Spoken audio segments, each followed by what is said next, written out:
8 x vurulsun 80 bölünsün x vurulsun 80 Aha. bölünsün 12.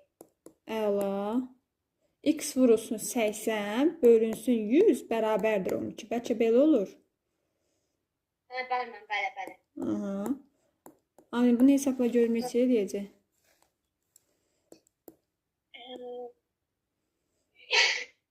X bərabərdir 100 vurulsun 12 bölünsün 80. Bura qədər sual var. 120 80'ə də böləndə düşəcək. Aha.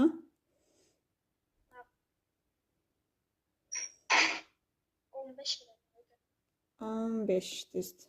Başa düşdünüz? Doğrudan da uşaqlar 15'in 80% sizə 12 verəcək. Sual var bura qədər.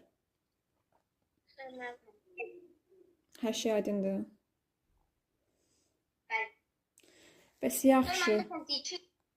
Müəllim, Aha. matematik 300 manat bir əmək haqqı 300 manatda 306 manata qədər artmışdır.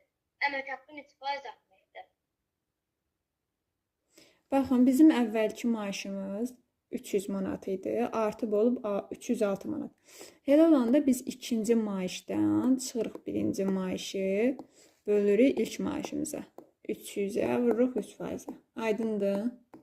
Elə bil ki, x2 çıxılsın x1, bölünsün x1. Aydındır.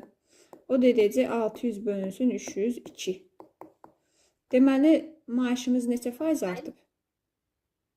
2 faiz. Mən bəs belə versəm, məsələn, 6 300'ün neçə faiz olur?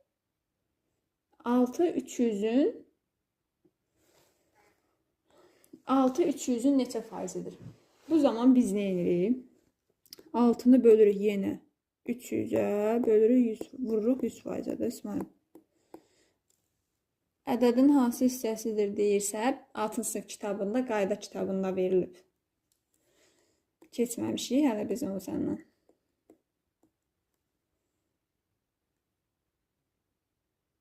Başa düşdünüz? Yox. Nəyi başa düşmədin İsmail? Bu misalı. Bu misalın hansını? Yəni, dedim, 6 300'ün faizi. 6 300'ün neçə faizidir? Yaxşı, belə başa düşmədən belə yazaq.